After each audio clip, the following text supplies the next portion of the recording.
Welcome back everybody. So guys, here we'll be talking about the text.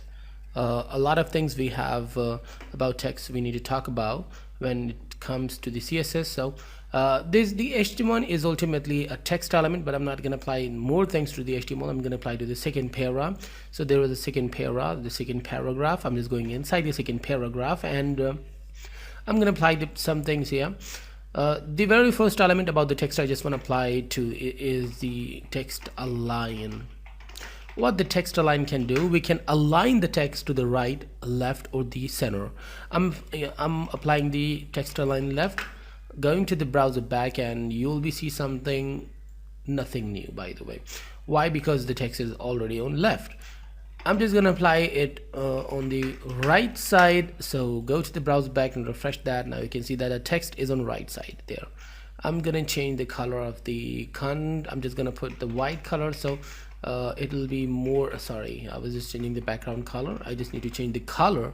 The color is the font color, the background color is, the background color. Save it, go to the browser, and you can see that the paragraph is on right side. I'm going there and I'm just making it a little bounded. I'm just I just want it to be center. Save it. Now go to the browser and refresh that. Now you can see that the text is now on center. That means it works, the text align works. Okay, cool.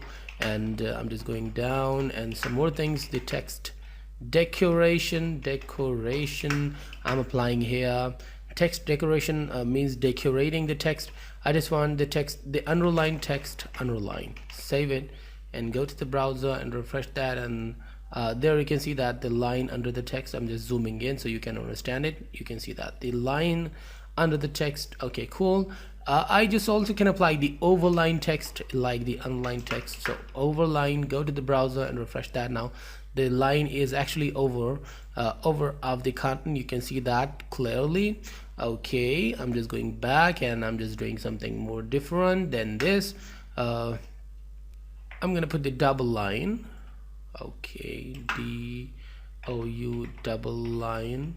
Save it. It's it seems it won't work. Save, refresh that. Actually I was just going in a little different way. Underline and the line throw. We didn't talk about line throw yet. I'll be telling you about it too, no problem. Refresh that. Now actually the double lines are now comes. What is a line throw? The line throw is something really interesting. I'm deleting the underline for now. I just wanted to show you that double line, how it works. But the line throw, just striking a line right at the top of the over the content is the line throw. But if you just want to apply multiple lines, you can apply that, like underline. You can apply all of them, underline, overline, and the line throw is already there. So refresh that. Now you can see that all three lines are there. So this is how you can apply them, and they're really cool. Now, like the text decoration, we have some more elements. The text transform uppercase. Now save it. Now go to the browser. You can see that T is capital, P is capital, and other text is not capital, but now all of them are capital. If I just want in all of them in a lowercase, so remember that P was capital, but now the P also in a small form. And here I'm just putting the capitalized. The capitalized means, remember the S was small but P was capital. Now you can see that T, S, and P, all of them are, each word, the first letter of each word is capital now. This is how the text transform works. Let's just talk about a little more things. The line height, the height of the line, I'm just putting 40px in a height. Save it. Now go to the browser and refresh that. Now you can see that the height of the line. Now I'm going to apply the letter spacing. Letter spacing is, you can understand, I just want 5 pixels of space between each letter. So refresh that. You can see that the letter spacing. These are some tricks about the text. We'll be talking about some more things. Stay tuned and goodbye.